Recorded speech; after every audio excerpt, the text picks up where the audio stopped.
ఈ 5 సంవత్సరాలుగా ఒక ప్రధాన అర్చకుడిగా, వంశపారంపర్య ప్రధాన అర్చకుడిగా,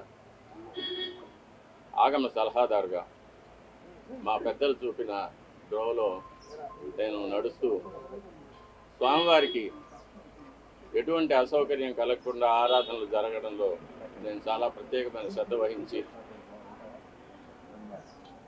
ఏదైనా అపచారం జరిగినప్పుడు అది అధికారుల దృష్టికి తీసుకువెళ్ళి దానిని సరిచేయడానికి వాళ్లకు సరైన సలహాలు ఇచ్చి స్వామివారిని ప్రసన్నం చేసుకోవడం కోసం ఎంతో ప్రయత్నం చేశాను. మనకు అన్నం పెట్టే దేవుడికి మనం శుచిగా, శుభ్రంగా, తాజాగా ప్రసాదాలు తయారు చేసి స్వామివారికి నివేదన చేయడం అనేది మనం భక్తులు ఎన్నో జన్మల్లో చేసుకున్న మహాపుణ్యం. కానీ అందులోనే కల్తీలు జరగడం, స్వామివారికి సరైన వేళల్లో సరైన పరిమాణాల్లో స్వామివారికి నైవేద్యం కాకపోవడం అనేది చాలా విచారకరమైన విషయం. అందులోనూ ఆగమశాస్త్ర ప్రకారంగా ఆవుకు ఆగమ కార్యక్రమాల్లో ఎంతో విలువైన స్థానం ఉంది. గోక్షీరం కానీ, ఆవు పాలతో స్వామివారికి అభిషేకం జరుగుతుంది. సుప్రభాతంలో ఏకాంత సేవలో నివేదన జరుగుతుంది. ఆవు పెరుగుతో స్వామివారికి దధ్యోదనం మొదలైన ప్రసాదాలు తయారు చేసి నైవేద్యం పెడతాము. ఉత్సవాల అభిషేకాల్లో గోదధ్యి వాడుతాము. గోఘృతం అనేది స్వామివారికి నైవేద్యాల్లో, అన్నప్రసాదాల్లో, పణ్యారాలనే లడ్డు, వడ మొదలైన ప్రసాదాల్లో వాడతాము. అలాగే గోమూత్రం కానీ, గోమయం కానీ, యాగశాలను కానీ, ఆలయాన్ని కానీ శుద్ధి చేయడానికి వాడతాము. అటువంటి పవిత్రమైన గోవు యొక్క ఘృతాన్ని కల్తీ చేయడం అనేది అది స్వామివారికి మనకు జీవితాన్ని ఇచ్చే స్వామివారికి ఇటువంటి అపచారం జరగడం అనేది చాలా విచారకరమైన విషయం. ఇవన్నీ చూసే పాపం కూడా మనం చేశామా అనిపిస్తుంది ఒక్కొక్కసారి. దీన్ని ఎన్నోసార్లు అప్పటి ఈఓ గారికి, చైర్మన్ గారికి దృష్టికి తీసుకెళ్ళి ఇలా ప్రసాదాల నాణ్యత సరిగ్గా లేదు, ముందులాగా లేదు, ప్రసాదాల పరిమాణాలు స్వామివారికి సరిగ్గా నివేదన కావడం లేదు, సరైన ఆగమ ఉక్తమైన కాలాల్లో స్వామివారికి నైవేద్యాలు జరగడం లేదని ఎన్నోసార్లు దృష్టికి తీసుకెళ్ళాం. కానీ లాభం లేకపోయింది. దీనికి మరొక కారణం నాది ఒంటరి పోరాటం అయిపోయింది. నాకు ఈ విషయాల్లో సహకరించేదానికి నా తోటి అర్చకులు ఎవరూ కూడా వారి వారి వ్యక్తిగత కారణాల వల్ల ముందుకు రాలేదు. ప్రధాన పరిచారకులైన వాళ్ళు రాలేదు. కాబట్టి ఇది ఈ 5 ఏళ్ళు నిరభ్యంతరంగా ఈ మహాపాపం జరిగిపోయింది. ఒక సైంటిస్ట్గా ఈ నెయ్యి యొక్క పరీక్షల యొక్క ఫలితాలు కూడా నేను చూశాను, ల్యాబ్ రిపోర్ట్స్ చూశాను. ఇందులో కూడా వెజిటబుల్ ఫ్యాటు, అనిమల్ ఫ్యాటు, జంతువుల యొక్క కొవ్వు పదార్థం, స్థావరాల యొక్క జంగమాల యొక్క కొవ్వు పదార్థాలు కలిసినట్టుగా ల్యాబ్ రిపోర్ట్ను చూశాను. పరిశుద్ధమైన ఆవు పాలతో తయారు చేసిన నెయ్యిలో అది స్థావరమైనా కానీ, జంగమమైనా కానీ కొవ్వు పదార్థాలు కలవడానికి వీలు లేదు. అది ఇంప్యూరిటీస్ కింద లెక్క వస్తుంది. ఇప్పటి ప్రభుత్వం పదవికి రాగానే తిరుమలను ప్రక్షాళన చేస్తామని తిరుమలలోనే ముఖ్యమంత్రి గారు సెలవిచ్చారు. దానికి తగినట్లు ఎన్నో చర్యలు తీసుకున్నారు కూడా. ఇది అనుకోకుండా బయటపడిన విషయం. దీనికి కూడా పరిహారంగా కర్ణాటక డైరీ నుంచి నందిని మార్కు నెయ్యిని, శుద్ధమైన ఆవు నెయ్యిని మళ్ళీ స్వామివారికి ప్రసాదాలు తయారు చేయించడానికి ప్రభుత్వం నిర్ణయం తీసుకుంది. చాలా హర్షణీయమైన విషయం.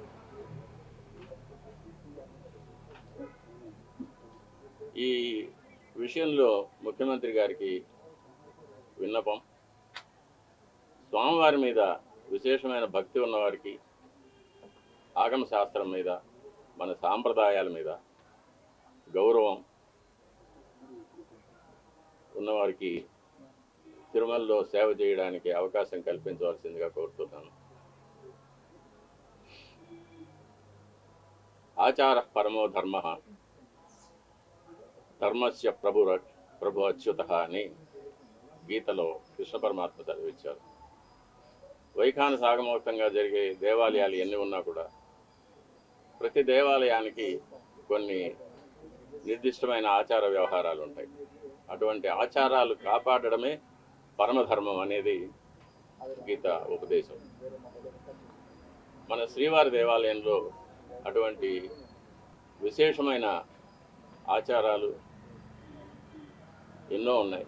అటువంటి ఆచారాలన్నింటినీ కూడా మనం మరి పెద్దలు ఎలా మనకు కాపాడి ఇచ్చారో అదేవిధంగా కాపాడి ముందు తరాల వాళ్ళకు మనం అందజేయాలి. ఈ నెయ్యి కల్తీ మీద సరైన విచారణ జరిపించాలి, చర్యలు తీసుకోవాలి. ఇటువంటి విషయాలు నేను అధికారుల దృష్టికి, చైర్మన్ దృష్టికి తీసుకెళ్ళడం వల్ల నాకు వాళ్ళ వద్ద చెడ్డ పేరు వచ్చింది. అందువల్ల నన్ను చాలా హింసలు పెట్టారు. ఎన్నో చట్టవిరోధమైన ఎన్నో కేసులు నా మీద బనాయించి నన్ను కోర్టుల చుట్టూ తిప్పారు, ఇప్పుడు తిప్పుతున్నారు. వీటన్నిటిని కూడా ముఖ్యమంత్రి గారు గమనించి సరిచేయవలసిందిగా కోరుతున్నాను.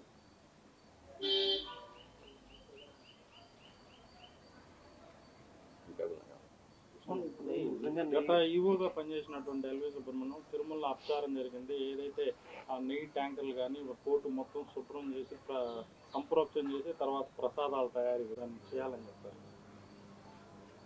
వైఖాన సాగమ శాస్త్ర ప్రకారంగా తిరుమలలో అపచారాలు జరిగితే వాటికి ఎన్నో విధాలైన శుద్ధీకరణ కార్యక్రమాలు చెప్పబడి ఉంది. లఘు సంప్రోక్షణాలను కానీ, జల సంప్రోక్షణాలను కానీ, పూర్తిగా పుణ్యావాచనం మాత్రం చేయడం కానీ, లేక మహాసంప్రోక్షణలు చేయడం కానీ, ఆయా అపచారాల యొక్క పరిమితిని బట్టి, ఆయా అపచారాల యొక్క లక్షణాలని బట్టి దాన్ని ఆగమ శాస్త్రం నిర్ణయిస్తుంది. దీనికి మనం ఆగమ శాస్త్ర నిపుణుల వద్ద అభిప్రాయం తీసుకోవాల్సి ఉంటుంది. కానీ ఇప్పుడు ఉన్న ఆగమ సలహాదారుల కమిటీ అనేది పూర్తిగా తిరుమల తిరుపతి దేవస్థానం ఉద్యోగులతో కూర్చబడింది కాబట్టి వారికి ఒక స్వతంత్రమైన అభిప్రాయం ఇచ్చే ధైర్యం లేదు. కాబట్టి దీన్ని బయటి రాష్ట్రాల నుంచి కానీ, మన రాష్ట్రంలోని వివిధ దేవాలయాల నుంచి కానీ, వైఖాన సాగమ శాస్త్రంలో సరైన అనుభవం, విద్య ఉన్న వారి చేత మనం వారితో సంప్రదించి మనం దీనికి శుద్ధీకరణ చర్యలు చేపట్టవలసి అవసరం ఎంతైనా ఉంది. స్వామి, ఇది నెయ్యి టెస్ట్కి పంపించింది జూలై 17. జూలైలో వచ్చిన నెయ్యిని టెస్ట్కి పంపించారు. అప్పటికి ప్రభుత్వం కూడా మారిపోయింది. ఇప్పుడున్న ప్రభుత్వం ఉంది. అప్పుడు వచ్చిన నెయ్యిని టెస్ట్కి పంపించారు. దీనికి సంబంధించి ఏమంటారు? అది నాకు ఆ వివరాలన్నీ తెలీదు. నేను చూసిన ల్యాబ్ రిపోర్ట్ దాని మీద వచ్చిన వార్తల మీద నేను స్పందిస్తున్నాను. కానీ నెంబర్లు కూడా 2 రకాలుగా ఉన్నాయి. రెండింటి కూడా పోలిక లేదని చెప్తున్నారు. దీని ఏమైనా మీరు గుర్తించారా? టీటీడీ అఫీషియల్స్ ఏమైనా మాట్లాడారు? ఎవరు, ఏ ప్రభుత్వం అయినా కానీ, ఏ అధికారి అయినా కానీ స్వామివారికి ఆగమోక్తంగా జరగవలసిన కార్యక్రమాలు, పూజలు, అభిషేకాలు, అలంకారాలు, ఆరగింపులు ఇవన్నీ కూడా శాస్త్రోక్తంగా జరిపే వరకు ఎటువంటి విమర్శలు ఉండవు, భక్తులకు ఎటువంటి బాధ ఉండదు. కాబట్టి ఎవరు వచ్చినా కూడా స్వామివారు మనకందరికీ అధికారి అని, స్వామివారిని తృప్తిపరచడం వల్ల మనమందరం క్షేమంగా ఉంటామనే ఒక నమ్మకంతో మన సనాతన ధర్మం మీద ఉన్న నమ్మకంతో మనం నడుచుకుంటే అందరూ క్షేమంగా ఉంటాము. ఇందులో ప్రభుత్వం ఈ ప్రభుత్వము ఆ ప్రభుత్వం అనేదో లేకపోతే దీనివల్ల ఆ, ఎవరు లాభపడతారు ఎవరు నష్టపడతారు అనేది విషయం కాదు. ఇది లౌకికమైన విషయం కాదు, ఇది దైవికమైన విషయం, ఆగమ శాస్త్ర సంబంధమైన విషయం. కాబట్టి ఆ సంబంధంగానే నేను కూడా ఈ విషయంలో నేను మాట్లాడుతున్నాను. సో గతంలో మీరు స్వామివారికి నివేదనలు సరిగ్గా చేయటం లేదని చెప్పి ఆరోపించారు. ప్లస్ గత 5 ఏళ్ళలో కూడా అధికారులకి పాలక మండలి దృష్టికి కూడా తీసుకెళ్ళాను, అయినా ఇలాంటి చర్యలు తీసుకోలేదన్నారు. ఇప్పుడు ప్రభుత్వం మారాక స్వామివారికి నివేదనలు సక్రమంగా జరుగుతున్నాయి. నేను గత ప్రభుత్వం నా పైన చేసిన కొన్ని కోర్టు కేసుల వల్ల నేను ఆలయానికి దూరంగా ఉండవలసి వచ్చింది. అంటే ప్రధాన అర్చక పదవికి దూరంగా ఉండవలసి వచ్చింది. నేను ప్రధాన అర్చకుడిగా చేయవలసిన నా కార్యక్రమాలు నేను చేయకుండా నన్ను నిలిపివేశారు. కాబట్టి ఇప్పుడు ఎలా జరుగుతున్నది అనేది ఇప్పుడున్న ప్రధాన అర్చకులు ఆగమ సలహాదారులు వాళ్ళు చూసుకోవాల్సిన వాళ్ళ యొక్క కైంకర్యాలు అవి. గతంలో మీ అభ్యంతరాలు ఎవరు పట్టించుకోలేదు స్వామి? ఎన్నోసార్లు ఇది దృష్టికి తీసుకువెళ్ళాను, ఈఓ గారి దృష్టికి, చైర్మన్ గారి దృష్టికి, కానీ ఎవరు దీన్ని పట్టించుకోలేదు. కాబట్టి అది అలాగే జరుగుతూనే వచ్చింది. దాన్ని చూసి బాధపడటం తప్ప నేను ఇంకేమీ చేయలేకపోయాను. దీనివల్ల నేను చాలా ఇబ్బందులు పడాల్సి వచ్చింది. అయినా పర్వాలేదు, మా స్వామి కోసం నేను ఇది చేస్తున్నాను. మా స్వామి తృప్తిగా నైవేద్యాలు స్వీకరించి ప్రసన్నుడుగా ఉండి భక్తులను అనుగ్రహిస్తే అంతే చాలు. నా ఇబ్బందులు అది నాకు దాని గురించి నాకు ఎటువంటి కష్టం లేదు. గతంలో శ్రీవారి ఆలయం పైన విమానం పోతే రాష్ట్రానికి దేశానికి అపచారం అని చెప్పి మీరు చెప్పారు, పాలకులకు కూడా ఇబ్బంది అన్నారు. ఇప్పుడు శ్రీవారి ఆలయంపై విమానాలలో నిత్యకృత్యంగా మారుతుంది. దీనివల్ల కూడా రాష్ట్రంలో ఇప్పుడు విజయవాడలో జరిగిన కొత్త కావచ్చు ఇలాంటివన్నీ సంభవిస్తుంది అనుకుంటారు. ఇది నా పరిధిలో ఏదైనా అపచారం జరిగినప్పుడు దాన్ని అధికారుల దృష్టికి తీసుకువెళ్ళడం ఒక్కటే ఒక అర్చకుడిగా ఒక భక్తుడిగా నా కర్తవ్యం. అది దాని మీద చర్యలు తీసుకోవాల్సింది దానికి సంబంధించిన అధికారులు కానీ ప్రభుత్వాలు కానీ వారి యొక్క కర్తవ్యాలు అవి. దాని గురించి నేనేమి చెప్పలేను. మీరు కోర్టులో కూడా తవ్వకాలు జరిగాయని కూడా చెప్పారు సార్, దాని మీద ఏమన్నా? కోర్టులో సమాచారం లేకుండానే తవ్వకాలు జరిగాయనేది గతంలో కూడా మీరు చెప్పారు. పింక్ డైమండ్ కూడా ఒకటి కనిపించలేదని చెప్పారు. వీటికి సంబంధించి ఇప్పటి వరకు మీరు దాని మీద ఏమన్నా ఇప్పుడు మీరు కైంకర్యాల్లో లోపాలు జరిగినాయి అంటున్నారు కదా, ఎటువంటి కైంకర్యాల్లో ఏ లోపాలు జరిగినాయి స్వామి? చెప్పాను కదా, ఇదే ప్రసాదాల్లో కల్తీ జరగడం అనేది ఒకటి. అది ప్రసాదాలు తిన్నప్పుడు కానీ ప్రసాదాలు చూసినప్పుడు కానీ అది ప్రతి భక్తుడికి అర్థమైపోతుంది. ఇందులో ముందు ఉన్న సువాసన లేదు, రుచి లేదు, పవిత్రత లేదు అనేది.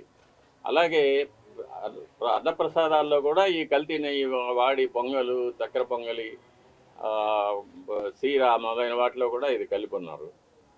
ఇది స్వామివారికి మా చేతులతోనే నైవేద్యం చేయవలసిన దురదృష్టం కూడా మాకు ఏర్పడింది.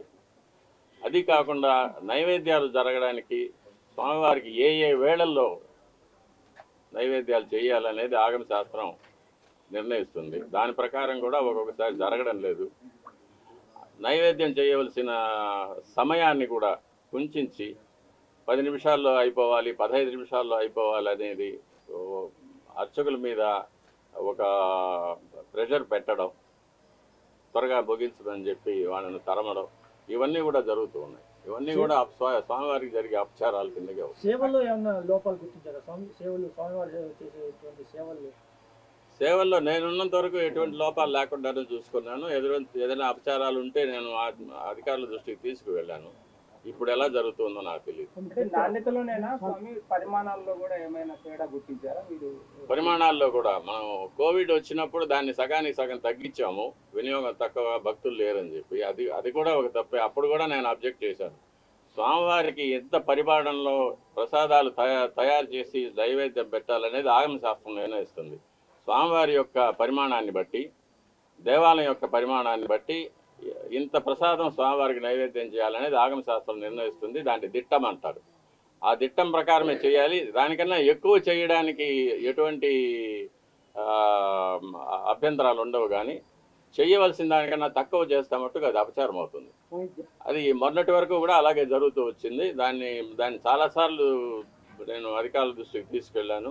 ఈఓ గారు దాని మీద స్పందించలేదు. అది అలాగే జరుగుతూనే ఉండింది. ఇప్పుడు ప్రభుత్వం స్పందించి స్వామివారికి ప్రసాదాలు అనేకంగా తయారు చేసి, నాకు తెలిసినంత వరకు మేము కైంకర్యం చేసేటప్పుడు గరుడ సేవ నాడు బంగారు వాకిలి వరకు సుమారుగా ఒక 100 గంగాళాలు ప్రసాదం నైవేద్యం పెట్టేవాళ్ళం. కాబట్టి దానికి అప్పర్ లిమిట్ అనేది లేదు. ఇంతకన్నా ఎక్కువ చేయకూడదు అనేది ఎప్పుడు లేదు. కానీ తక్కువ చేయడం మట్టుకు అపచారం అవుతుంది. దాన్ని ప్రభుత్వం దృష్టికి తీసుకెళ్తున్నాము. అది దిట్టం ప్రకారం స్వామివారికి ఏ వేళలో ఎంత ప్రసాదం నైవేద్యం చేయాలనేది దాన్ని తయారు చేసి శుచిగా, శుభ్రంగా, తాజాగా తయారు చేసి స్వామివారికి నైవేద్యం పెడితే స్వామి ఎప్పుడు ప్రసన్నులు అవుతారో అప్పుడు భక్తులకు అందరికీ కూడా మంచి జరుగుతుంది. రాష్ట్రము, దేశం సుభిక్షంగా ఉంటుంది. ఎట్లాగైతే సూర్యుడు తన కిరణాలతో నీటిని ఆవిరిగా తీసుకొని వర్షంగా మనకి ఇస్తాడో, అలాగే మనం నైవేద్యం పెట్టే ప్రసాదాల నుంచి సారాన్ని భగవంతుడు గ్రహించి మనకు అనుగ్రహంగా వరాలుగా ఇస్తారని చెప్పేది ఆగమ శాస్త్రంలో చెప్పబడిన సమాచారం అది. కాబట్టి మనం పూర్తి నమ్మకంతో భగవంతుడు అక్కడ ఏం చేసి ఉన్నారు, ఆయనకు మనం భక్తితో నైవేద్యం పెడుతున్నాము, ఇది మన అదృష్టమని తలుచుకుంటూ స్వామివారికి మనం నైవేద్యం పెట్టినప్పుడు స్వామివారు తప్పకుండా స్వీకరిస్తారు. స్వామివారు ఎప్పుడు ప్రసన్నం అవుతారో మనకందరికీ కూడా మంచి జరుగుతుంది. రాష్ట్రం సుభిక్షంగా ఉంటుంది.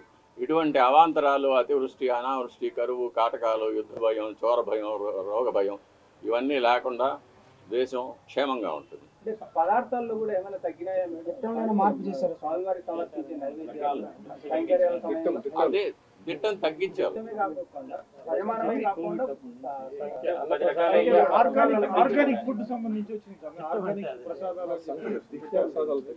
ఆర్గానిక్ ఫుడ్ అనేది, తర్వాత మిల్లెట్స్, తృణధాన్యాలు స్వామివారికి నైవేద్యం పెట్టాలనేది కూడా 5 సంవత్సరాల ముందు మొదట నా దగ్గరికే వచ్చింది ఆ ఇష్యూ.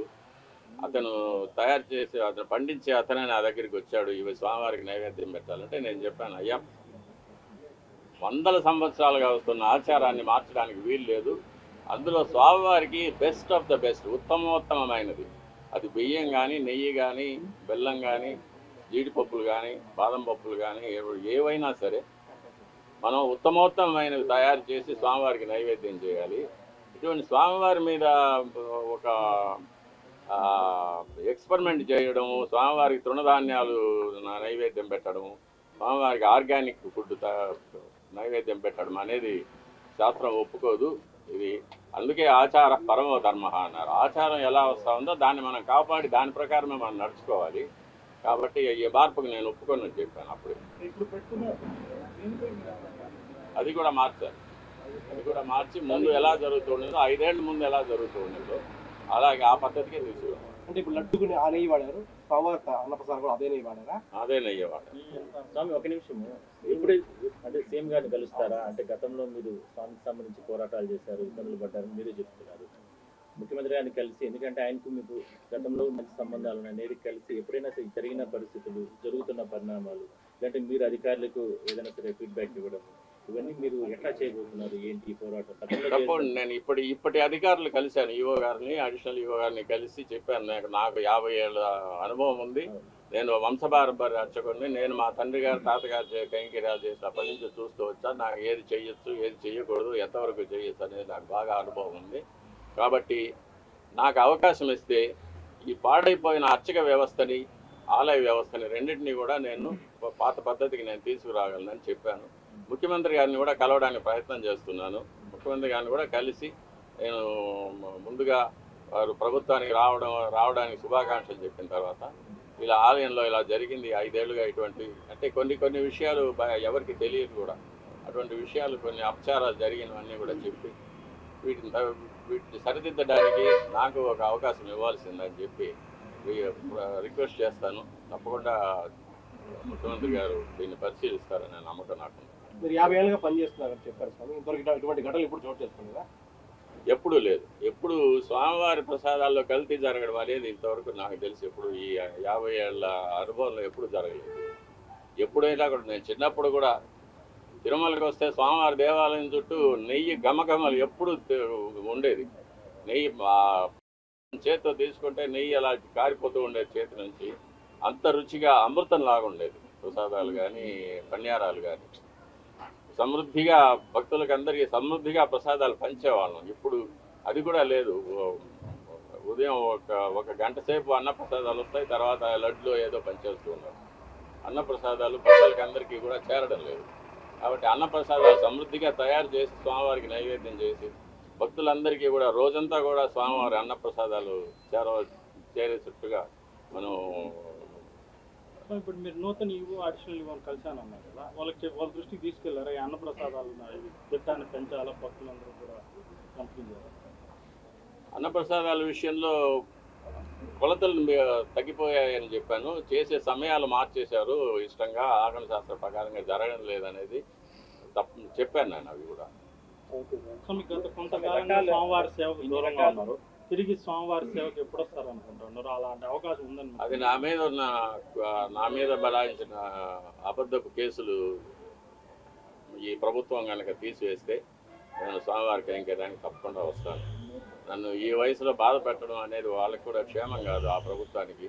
ఈ ప్రభుత్వం ముఖ్యమంత్రి గారు చెప్పారు, ఆ ప్రభుత్వంలో బనాయించిన తప్పుడు కేసులన్నింటినీ కూడా నేను తీసివేసి అందరికీ రిలీఫ్ కలిగిస్తాననేది. అందులో భాగంగా నాకు కూడా ఒక విముక్తి కలుగుతుందని నేను నమ్ముతున్నాను. అంటే ఇట్లా బహిరంగంగా చేయడం ద్వారా ఏదో అంతర్గతంగా విచారం చేసి జరుగుతున్న లోపాలను సరిచేయకుండా బహిరంగపరచడం ద్వారా స్వామివారి మీద ఉన్న భక్తి, అదేవిధంగా విశ్వాసం సన్నగిల్లేందుకు కానీ ఇలాంటి హిందూ భావాలు దెబ్బతినేందుకు కానీ అవకాశం లేదనుకుంటున్నాను. అంటే నేను అధికారుల దృష్టికి తీసుకుపోవడం వరకే నా బాధ్యత. అది దాని మీద చర్యలు తీసుకోవడము, ఎటువంటి చర్యలు తీసుకోవాలనేది వాళ్ళు నిర్ణయించుకుంటారు. వాళ్ళ కారణాలు నాకు సంబంధం లేదు. నాకు మా స్వామివారి తృప్తిగా జరగాలి, స్వామివారి సంతోషంగా ఉండాలి, అందువల్ల భక్తులందరూ కూడా అనుగ్రహించబడాలి. అదొక్కటే నా దృష్టి. మిగతా వాటి గురించి నాకు సంబంధం. కానీ నెయ్యి విషయంలో గత పాలక మండలి కానీ అధికారులకు కానీ తెలిసే ఇటువంటి పనులు చేశారని మరి వాళ్ళకి తెలిసే అన్నీ జరుగుతున్నాయి. ఎందుకంటే నెయ్యి అనేది చాలా పెద్ద పరిమాణంలో, చాలా పెద్ద కొలతల్లో మనం పర్చేస్ చేయాల్సి వస్తుంది. చాలా పెద్ద విషయం, కొన్ని కోట్ల రూపాయల విషయం కాబట్టి అందరి దృష్టి, అధికారుల దృష్టికి తెలిసే ఇది జరిగి ఉంటుంది. ఎలాంటి నెయ్యి తీసుకోవాలనేది ఇక్కడ అధికారులు నిర్ణయిస్తారు, వాళ్ళే నిర్ణయిస్తారు. ఆ వెలలు పట్టీలు చూసో కొటేషన్లు చూసో వాళ్ళు నిర్ణయించి వాళ్ళు దాని పూర్వాపరాలు తెలుసుకొని వాళ్ళు నిర్ణయిస్తారు. కాబట్టి బాధ్యత అంతా వాళ్ళదే. టీపీలో కూడా వచ్చిన ప్రతి దాన్ని కూడా టెస్ట్ చేసే ల్యాబ్ ఉంది, దాంట్లో చెక్ చేసిన తర్వాతే ఇవన్నీ కూడా తీసుకుంటారు. లేదంటే రిటర్న్ పంపించే ఆచారం ఎప్పటి నుంచో ఉంది. అంటే గత ప్రభుత్వం కానీ అంతకుముందు ప్రభుత్వాలు కానీ ఇవేం పట్టించుకోకుండా వచ్చినవన్నీ తీసుకుంటున్నారు. ఏమో ఆ శాంపుల్స్లో కూడా ఏదైనా గోల్మాల్ జరిగి ఉండొచ్చు. పరీక్షకు వచ్చే నెయ్యి మంచి నెయ్యి పంపించి యాక్చువల్గా సప్లై చేసే నెయ్యి వేరే క్వాలిటీ పంపించవచ్చు. అంతా అధికారుల పరిధిలోనే జరుగుతాయి. ఇప్పుడు ల్యాబ్ ఉండదు, ల్యాబ్ కిందకే పెట్టి పరీక్షిస్తే సరిపోతుంది. ఇక్కడికి టన్నులు కొద్ది లారీలు వస్తుంటే అన్నింటినీ ఇక్కడ పరీక్ష చేయడానికి ఉండదు. ల్యాబ్ కిందకి దించి ఇబ్బంది ఏమైనా ఉంటుందా? ఒకటి దీనికి అన్నిటికీ కూడా మళ్ళీ మనం వెనక్కి వెళ్లాల్సి వస్తుంది. చిత్తశుద్ధి అనేది ఉండాలి. నిజమైన భక్తులు అధికారులుగా ఉండి అన్ని చోట్ల స్వామివారి భక్తులుగా ఉండి స్వామివారికి బాగా కైంకర్యాలు జరగాలని, నైవేద్యాలు జరగాలనే ఒక మంచి సామాజిక దృష్టి ఉంటే ఇటువంటి తప్పులు జరగడానికి వీలుండదు. మనం ప్రతి ఒక బాధ అన్నానికి ఒక మెతుకు పదం, ఒక మెతుకు పట్టి చూస్తే అన్నం సరిగ్గా ఉందా లేదా తెలిసిపోతుంది కదా. అలాగే శాంపుల్స్ నేను ల్యాబ్లో చేశాను కదా, పిహెచ్డి ల్యాబ్లోనే చేశాను. శాంపుల్స్ అంటే ప్రతి 10 లీటర్ల ద్రవం ఉంటే 10 లీటర్ల ద్రవాన్ని టెస్ట్ చేయలేం కదా. ఒక 1 ml 2 ml తీసుకొని టెస్ట్ చేసుకుంటాం, దాన్నే మనం ఆపాదించుకుంటాం. కాబట్టి ఆ టెస్ట్ చేసే దాంతో ఒక నిబద్ధత ఉండాలి, నియంత్రణ ఉండాలి. అధికారులకు ఒక సామాజిక దృష్టి, ఒక ఆధ్యాత్మిక చింతన, ఒక సనాతన ధర్మం మీద ఒక నమ్మకం, దేవుడి మీద ఒక నమ్మకం, స్వామివారికి అన్నీ బాగా జరిపించాలి. ఆయన మనకు జీతం ఇచ్చి, మనకు ఇల్లు బంగళాలు ఇచ్చి, కార్లు ఇచ్చి మనల్ని ఉద్యోగానికి పెట్టుకున్నాడు. కాబట్టి దానికి న్యాయం చేయాలి, మనం స్వామివారికి మంచి చేయాలనే దృష్టి ఉండాలి. అది ఉంటే ఇవంతా జరిగేది కాదు కదా. టీటీడీ చైర్మన్ ఉన్నారు. వాళ్ళు ఈ ప్రసాదాల మీద ఏమైనా స్పందించారా, లేకపోతే ఇటాడివి ఏమైనా మీ దృష్టి కూడా వచ్చారు? ఈ ప్రసాదాలు నా దృష్టికి వచ్చింది, నేను అధికారుల దృష్టికి తీసుకెళ్లాను, కానీ వీళ్ళెవరూ నాకు సహకరించలేదు. అంటే ఈ రిపోర్ట్ వచ్చింది కాబట్టి మీరు స్పందించారు. ఇప్పుడు అది ఇంతకుముందు నుంచి మీకు 5 ఏళ్ళ నుంచి కూడా నాణ్యత తగ్గిందని మీకు తెలుస్తా ఉంది, కానీ చెప్పలేకపోవడం. ఈ రిపోర్ట్ చెప్పాను, నేను దృష్టికి తీసుకెళ్లాను, ఈఓ గారికి చైర్మన్ గారికి దృష్టికి తీసుకెళ్లి చెప్పాను. దానికి మెకానిజం కూడా టీటీడీ కేవలం నెయ్యి మాత్రమే కల్తీ అయిందని చెప్పేసి అనుకుంటున్నారా? అన్ని వస్తువులు సరైన లేదు. ఇంతకుముందు రిపోర్ట్లో జీడిపప్పు కూడా పురుగులు పట్టింది వచ్చిందని దాన్ని రిజెక్ట్ చేసి ఉన్నారు. శనగపప్పు అన్నిట్లోనూ కల్తీ వస్తుంది, కల్తీ వచ్చింది, రిపోర్ట్లు ఉన్నాయి. ఈ 5 years లో ఘీ పర్చేజ్ చేసినటువంటి టీటీడీ ప్రతి ట్యాంకర్ ని కూడా క్షుణ్ణంగానే ల్యాబ్ రిపోర్ట్ తీసుకుంటుంది, ఆ తర్వాతనే అలౌ చేస్తుంది. మరి ఇప్పటి వరకు అన్ని రిపోర్ట్లు కూడా అనిమల్ ఫ్యాట్ ఉన్నట్టుగానో వెజిటబుల్ ఫ్యాట్ ఉన్నట్టుగాను ఈ అన్ని రిపోర్ట్లు బయట పెట్టాలని ఎవరైనా డిమాండ్ చేస్తున్నారా? లేదంటే ఇప్పటి వరకు అఫీషియల్స్ ఎవరు పరిధి కాదు అది. ఇప్పటి వరకు కూడా ఎవరు అఫీషియల్స్ స్పందించకపోవడాన్ని ఏ విధంగా చూస్తారు? అది నా పరిధి కాదు. నేను చూసింది చెప్పాను. 5 ఏళ్లుగా నేను దాని మీద పోరాటం చేస్తూనే ఉన్నాను, కానీ ఎవరు దాని మీద స్పందించలేదు. ఇప్పుడు బయట వచ్చింది కాబట్టి దాని మీద అందరూ స్పందిస్తూ ఉన్నారు, అందరూ మాట్లాడుతూ ఉన్నారు. ఇది చాలా రోజులుగా జరుగుతుంది. ప్రసాదాల నాణ్యత కానీ, ప్రసాదాల పరిమాణంలో కానీ, ప్రసాదాల యొక్క కాల వ్యవధుల్లో కానీ అపచారాలు జరుగుతుందనేది నేను ఎప్పటి నుంచో చెప్తూ ఉన్నాను, ఇప్పుడే కాదు. అవి మీరు మొదట్లో చెప్పారు గోమాతని ఇండియాలో బాగా పూజిస్తారు, దానివల్ల కానీ ఇండియాలో మోస్ట్ మీట్ అనేది ఫస్ట్ ఎక్స్పోర్ట్లో నంబర్ 1 ఉంది. మీరు ఎలా అది నా సబ్జెక్ట్ కాదు, నేను మాట్లాడవలసింది కాదు. నాకు కావాల్సింది మా స్వామి వారు, మా వైకాంత భాగము, మా స్వామివారి సంతోషం, భక్తుల యొక్క సంతోషం. అది తప్ప నాకు లోకేష్ వచ్చినాడు, పవన్ కళ్యాణ్ గారు కూడా ఏమైనా కలుస్తారా? ఏంటి లోకేష్ బాబు వచ్చినారు తిరుపతి, ఇవాళ కలుస్తారా? లేదా పవన్ కళ్యాణ్ ఏమైనా కలవబోతున్నారు?